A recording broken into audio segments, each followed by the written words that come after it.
Maka dia pun mengadahkan tangan ke atas. Ya Rab, ya Rab, ya Allah. Doanya tak dikabulkan Allah. Kenapa? 4 sebab. Mat'amuhu haram, karena makan malbasuhu haram, masrabuhu haram, makan haram, minum haram, pakaian haram. Yang paling kasihan nomor 4. Wa ghuziya bil haram, dikasih makan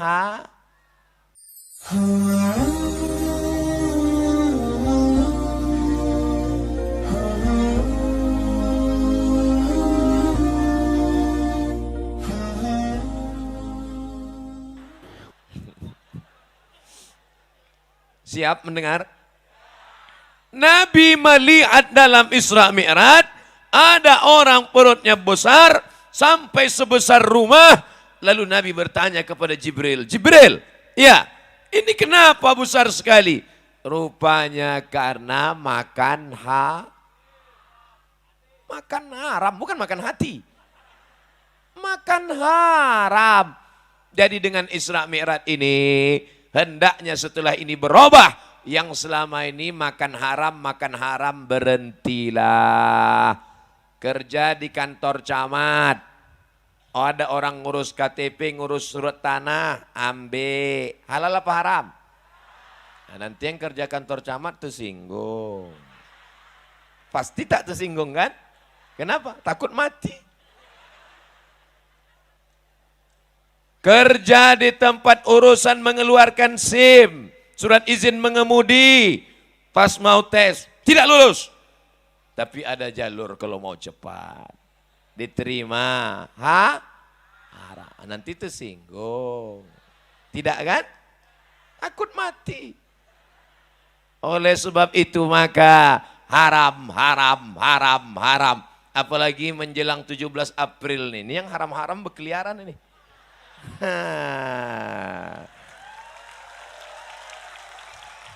Beras haram, minyak haram, gula haram, sembako haram.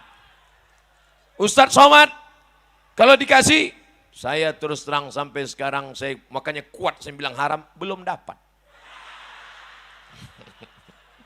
Kalau udah dapat nanti dengarlah ceramahnya. Ceramah kita petang ini adalah bagaimana supaya kita hidup ini tenang. Ibu mau tenang? Banyak-banyak beristighfar ya. Astaghfirullah Rabbal baraya. Astaghfirullah minal khataya. Rumah kita diambil orang, tenang. Laki kita dilarikan pelakor, tenang. Itu bukan ceramah, itu pembodohan.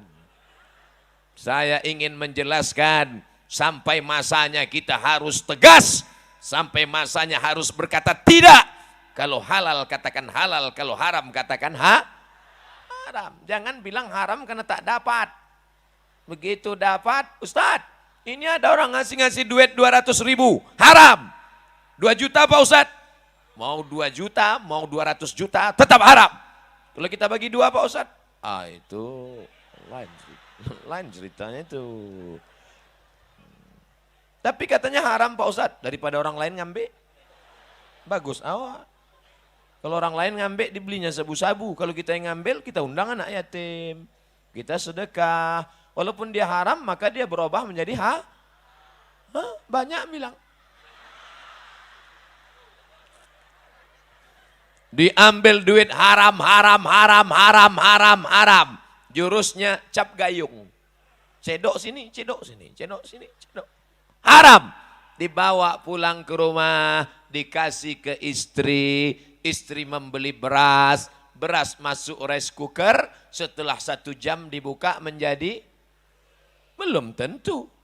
Kalau lupa menceklekkannya, tengok air juga. Kami pernah kejadian waktu kuliah dulu. Pas mau buka puasa, Allahu Akbar, Allahu Akbar. Allahumma laka sumtu abika amantu. Tengok air. Kita ulang ceritanya lagi. Dapat duit, diberikan ke istri. Istri membeli beras. Beras masuk rice cooker. Setelah 1 jam dibuka menjadi nasi. Kenapa ragu? Nasi. Kan udah diceklekkan tadi dulu. Nasi disendok ke dalam piring. Ditumpahkan kuah gulai. Lalu disuap ke mulut. Allahumma barik lana fima razaqtana wa qina azabannar. Yummy. Sepiring nasi berubah menjadi setetes darah. Itulah mengapa ibu-ibu kalau digigit nyamuk bukan main marahnya. Nyamuk. Kenapa? Dia mengunyah sepiring, nyamuk tuh sedikit aja. Dia mengunyah sampai buih-buih. Sepiring nasi berubah menjadi setetes darah. Setetes darah berubah menjadi daging, urat, kulit, lemak, sumsum. Ayyuma lahmin nabata min haramin. Setiap daging, darah, tulang, bulu, kulit, kuku tumbuh dari yang haram. Fannaru aulabi. Tempatnya neraka jahan. Makanya tiap hari kita berdoa. Rabbana atina fid dunya hasanah. Wa fil akhirati hasanah. Wa qina azabannar. Supaya jangan sampai kena api neraka. Apa sebab masuk neraka? Gara-gara makan haram. Makanya ibu kalau bapak pulang nanti bawa duit. Oh my dear, my darling, buah hati belayan jiwa. Ini abang bawa duit 1 koper. Ini dari mana bang? Aku tak rela kau kasih kami makan haram. Kalau ini haram kau bawa pergi sana. Serahkan ke istrimu yang kedua. Saya mancing aja. Saya tengok bapak-bapak udah mulai senyum. Ibu itu memang ketawa, tapi urat mukanya keluar. Bapak ibu yang dimuliakan Allah SWT. Abang, biarlah kami susah, biarlah kami tak makan. Asal jangan kami tersentuh api neraka. Begitu kalau istri solehah. Tapi kalau dapat istri BCL. Tahu BCL? Bini celako. Bang mau haram-haram lah. Aku muak udah hidup susah nih. Na'udzubillah. Mudah-mudahan kalian yang lajang-lajang dapat bini yang solehah-solehah. Yang bilang amin tuh yang lajang. Anak udah 3. Amin. Dia pula yang semangat. Jadi setelah Isra Mi'raj ini, pulang dari sini mulailah takut yang haram-haram. Janji? Siap? Jangan ada dusta di antara kita. Yang ketawa anak kecil pula. Macam paham aja dia. Bapak Ibu yang dimuliakan Allah Subhanahu wa taala. Oleh sebab itu, yang selama ini, kira-kira mengapa lahir 3 anak yang soleh-soleh juara internasional? Haji Ja'far Hasibuan, Haji Darwin Hasibuan, Haji Azra'i Hasibuan. 3-tiganya Kori Trio Hasibuan dari Sumatera Utara. Karena orang tua dulu mengasih makan anak halal. Halal. Coba kasih anak makan haram. Itulah yang lompat-lompat lari-lari. Bukan salah ibu mengandung, tapi salah bapak yang punya burung. Dia mengasih yang haram. Mohon maaf tuh. Saya kadang ceramah ini keceplosan. Mohon, mau bapak ibu maafkan silap salah saya. Itu pula enaknya kita ceramah di kampung kita sendiri. Orang dimaafkan ya silap salah. Oke, kalau gitu kita ulang dari balik. Oleh sebab itu bapak-bapak kasihlah anak makan yang baik-baik. Nih contohnya, kalau mau anak terang otaknya menghafal Quran, baca Quran, bayati, soba, sika, nahawan, jahar, karas, tajwid, idgham, ifa, gunnah, qalqalah, bila gunnah, suara bagus. Maka contoh kasih makan halal. Apa pula? Halal. Kasih anak-anak makan halal. Jangan pernah disuapkan makan haram. Dulu pesan atuk kami kepada emak ayah kami. Cucuku ini kalian kasih makan halal. Jangan kalian kasih makan subhat. Jangan kalian kasih makan haram. Jangan kalian kasih makan riba. Nanti kalau dia makan haram otaknya gelap. Tak nampaknya jalan. mana bengkok, mana lurus, mana hak, mana batil. Semua rata aja di dunia ini dibuatnya. Bantai saja, hantam kromo, riba sudah. Oleh sebab itu maka tak bisa membedakan mana lampu hijau, mana lampu merah. Nyantai ya. Ditangkap sama polisi. Prit! Tak nampak kok itu merah. Belum merah kali, kita tengok Pak. Itu pasti orang Medan tuh.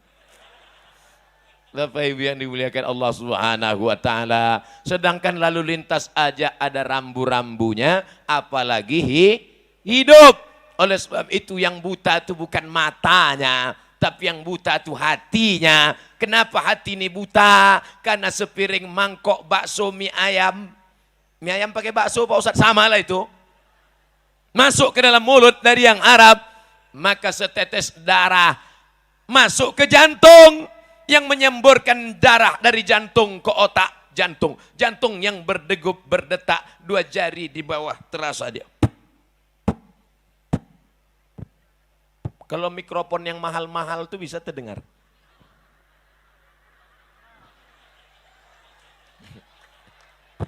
Bapak Ibu coba rasa, yang dirasa dada sendiri, jangan dada kawan. Itu kalau yang normal, tapi kalau yang banyak utang.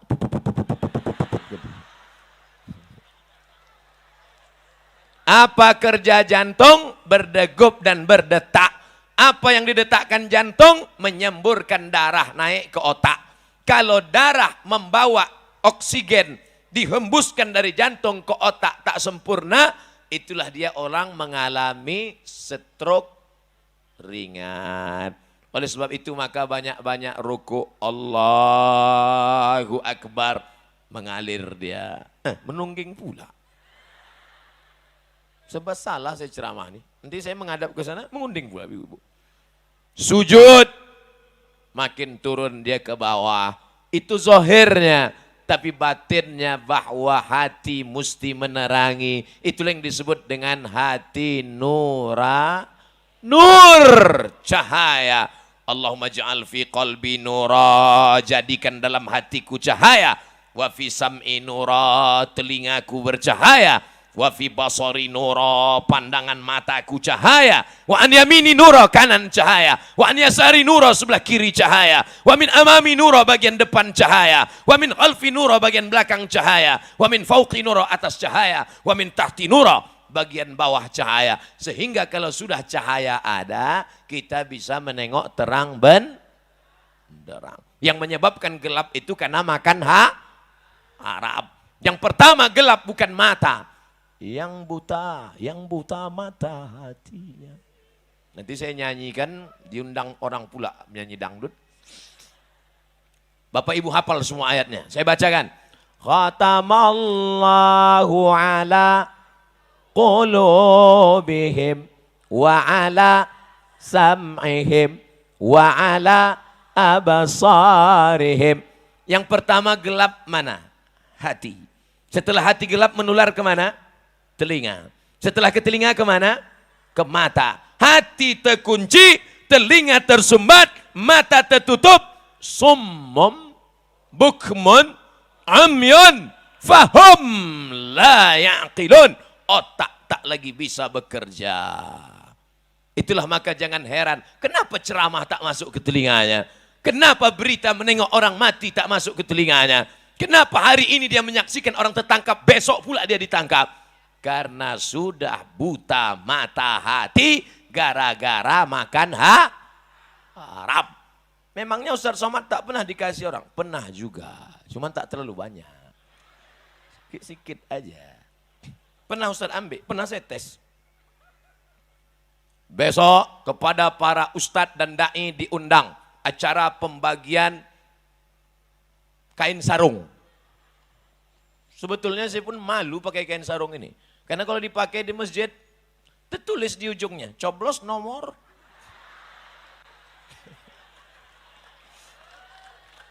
Tapi karena saya mau ngetes sampai kemana duit haram ini.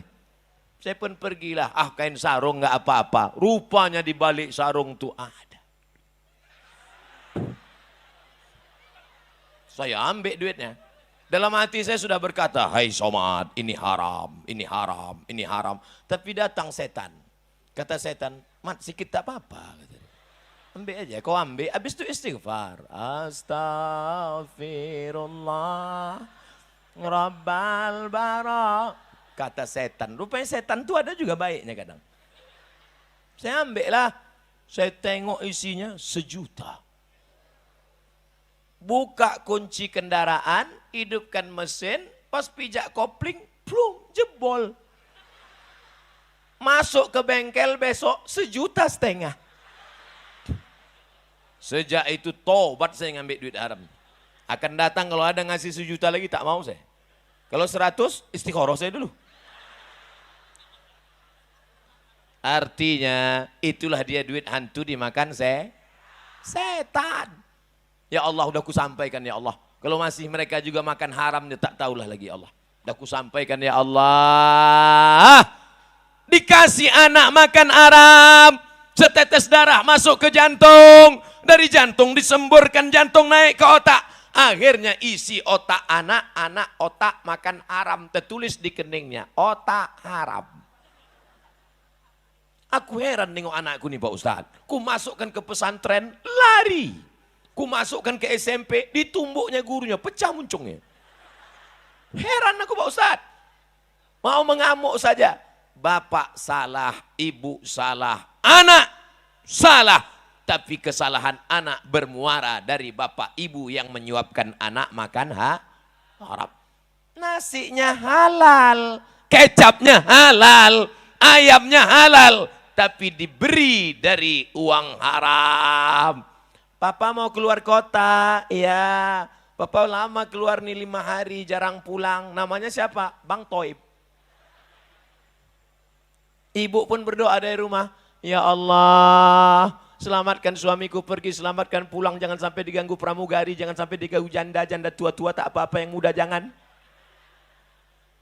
Anak pun begitu juga. Tolonglah papa ya Allah. Papa. Jangan panggil papa nak. Anak awak makan sambal belacan. Ayah, adik doakan ya. Iya.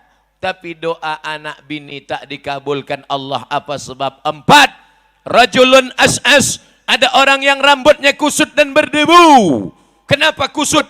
Karena dia sedang di tanah suci melaksanakan ihram. Kenapa berdebu? Karena dia tak mandi. Kalau mandi takut gugur bayar dam. Kalau disisirnya takut gugur bayar dam. Potong kambing. Maka dia pun mengadahkan tangan ke atas. Ya Rab. Ya Rab. Ya Allah, doanya tak dikabulkan Allah. Kenapa? 4 sebab. Mat'amuhu haram, karena makan malbasuhu haram, masrabuhu haram, makan haram, minum haram, pakaian haram. Yang paling kasihan nomor 4. Wa ghuziya bil haram, dikasih makan Saudaraku yang dimuliakan Allah Subhanahu wa taala, oleh sebab itu maka inilah dia momen Isra Mi'raj. Saya tak mau ceramah ngalor ngidul tak tentu arah. Saya mau fokus pada tema. Setelah ini lebih baik sikit tapi berkesan dan ada perubahan daripada kita cerita tak tentu arah pulang dari sini. Siapa ceramah tadi? Ustaz Somad. Apa yang kau tengok? Tak sesuai gambar dia macam di YouTube. Kau tengok di YouTube tuh keren kali. Was nampakku keren kurus hitam. Bukan itu tujuan kita ngaji. Tujuan ada perubahan. Dah selesai 1. Tadi saya mulai jam 4:30, sekarang jam 5:30. 1 masalah sudah selesai. Yaitu masalah perut besar karena banyak makan haram. Tapi kawan-kawan yang perutnya besar nih bukan berarti makan haram. Nah, ini saya jelaskan. Jangan nanti balik. Kau makan haram kau nih? Akhirnya nanti yang perut besar pas mau diajak berfoto, foto.